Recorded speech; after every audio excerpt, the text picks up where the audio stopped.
Puji Tuhan, jemaat Tuhan yang saya kasihi di dalam Tuhan Yesus Kristus, dimanapun berada yang sempat menyaksikan siaran pada saat hari ini.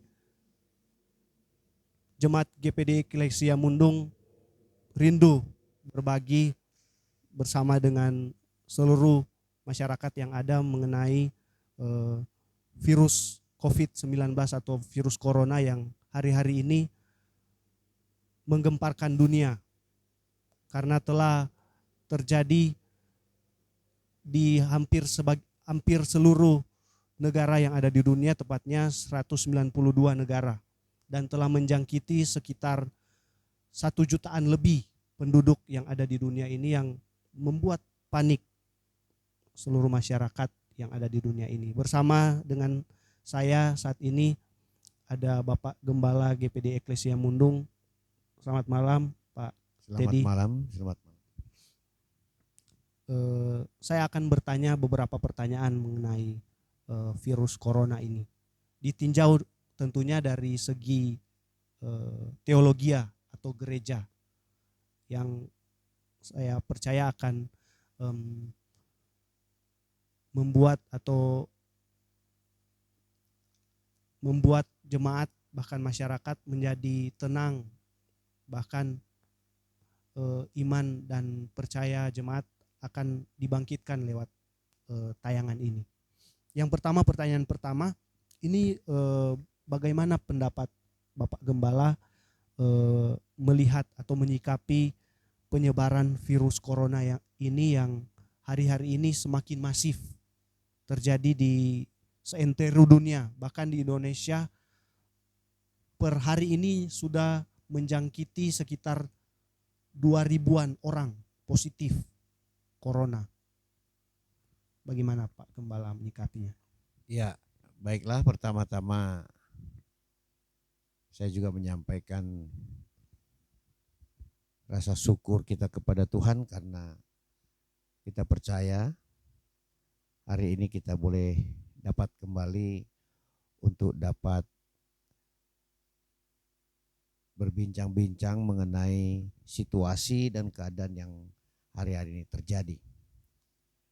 Seperti tadi kita sudah ketahui bahwa wabah ini kita tidak dapat hindari lagi karena sudah masif, ya, sudah menimpa di 190 lebih negara, dan terlebih khusus kita yang berada di negara kita Indonesia, dan juga lebih khusus yang ada di Sulawesi Utara, bahkan lebih khusus lagi di daerah kita atau yang ada di Minas Tenggara dan Mundung Raya ini.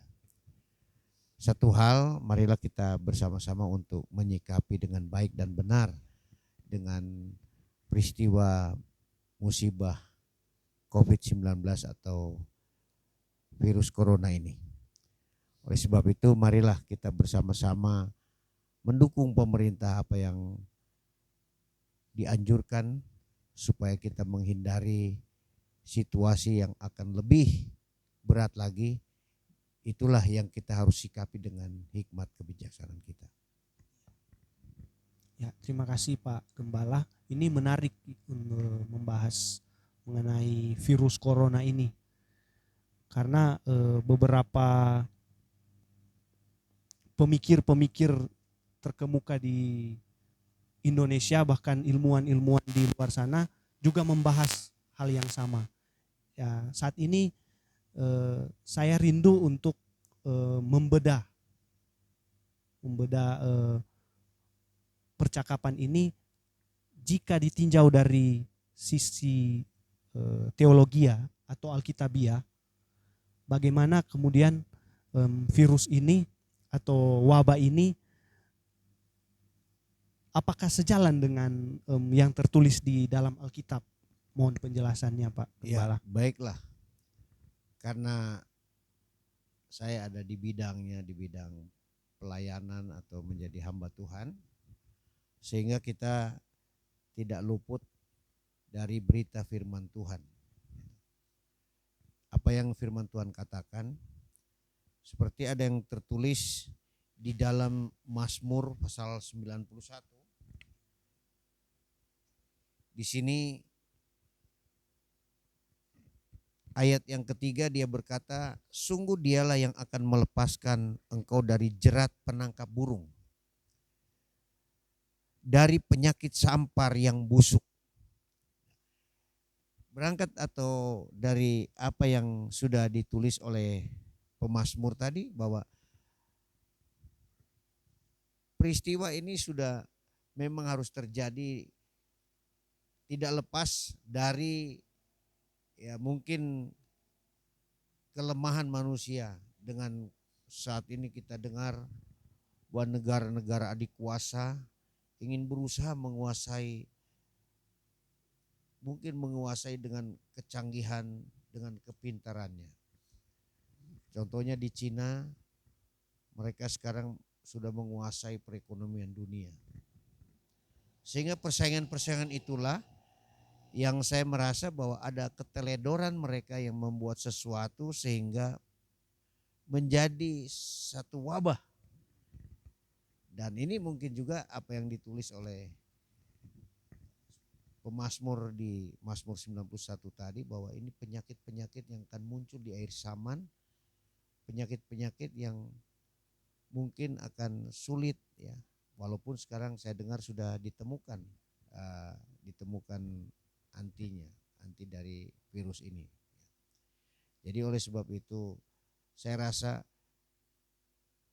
kita harus mengerti juga bahwa di akhir zaman ini dunia ini bukan semakin membaik, tetapi dunia ini akan menuju kepada sebuah kehancuran. Itu yang dikatakan oleh Alkitab kita. Dan oleh sebab itu marilah, firman juga berjanji, karena Allah kita adalah Allah perjanjian. Dia juga tidak akan membiarkan kita untuk ditimpa, atau dia tidak akan meninggalkan kita. Dia pasti akan memberkati dan menolong, membebaskan kita dari segala macam wabah yang akan terjadi di tengah-tengah dunia ini.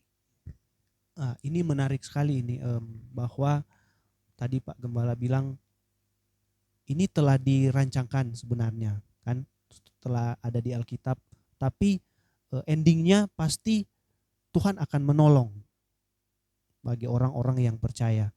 Nah, bagaimana dari segi jemaat menyikapi ini semua? Kan banyak jemaat yang hari-hari ini merasa panik berakibat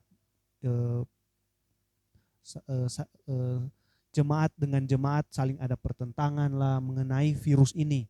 Padahal kan seharusnya kita bergandengan tangan, sepakat untuk bergandengan tangan untuk mengatasi ini semua. Bagaimana pesan-pesan dari Pak Gembala untuk jemaat terus teristimewa kepada jemaat GPDI Eklesia Mundung? Ya, baiklah.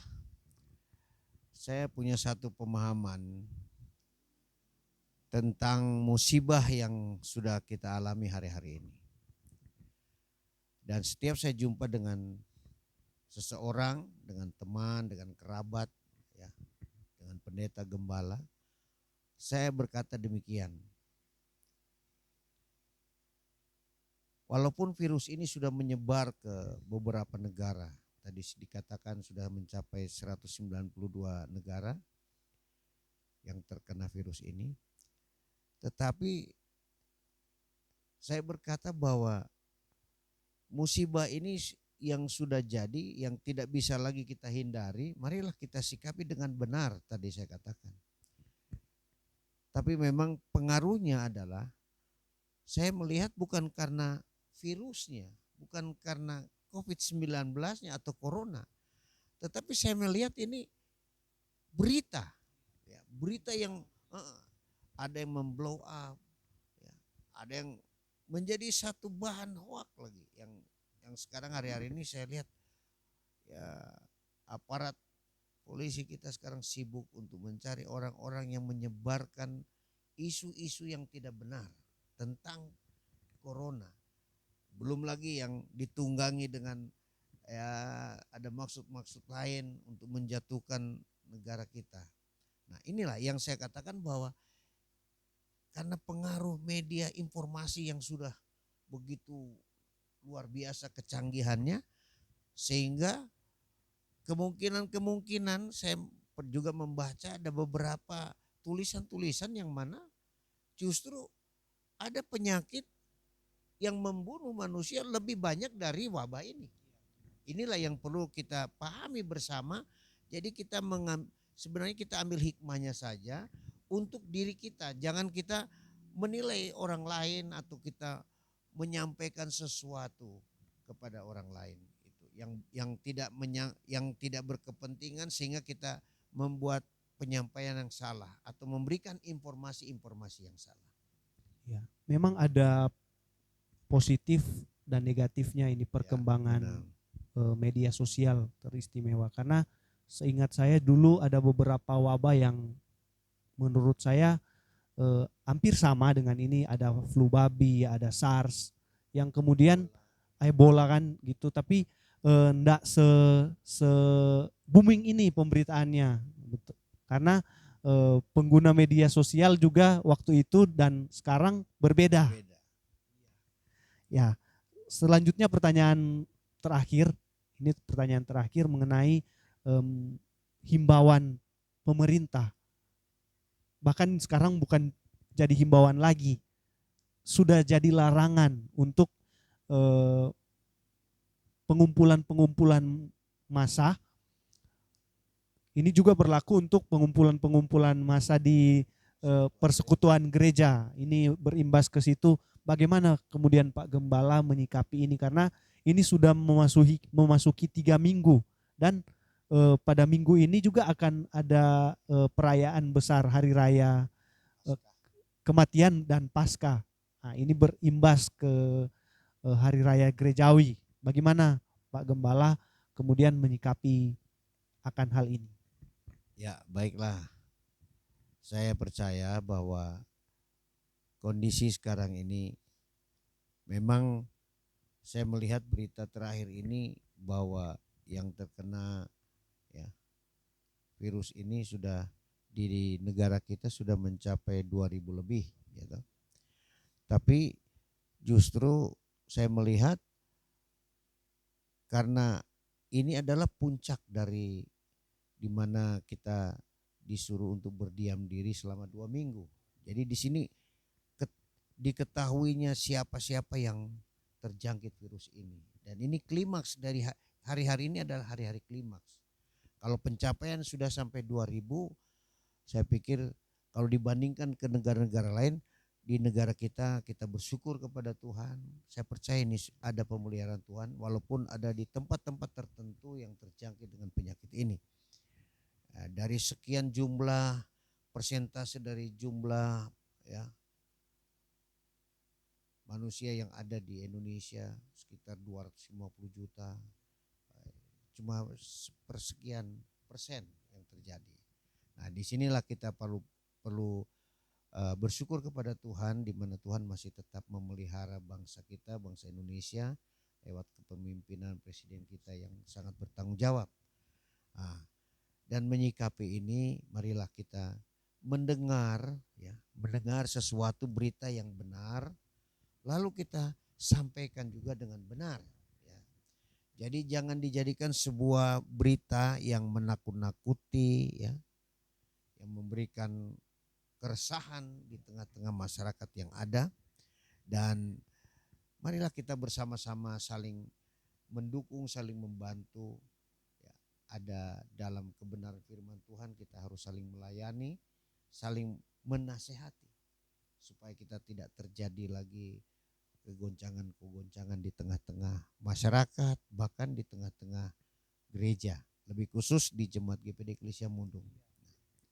Karena menyikapi ini, saya melihat sejak minggu lalu terjadi fenomena firman, ayat-ayat firman dijadikan satu dasar landasan untuk membela atau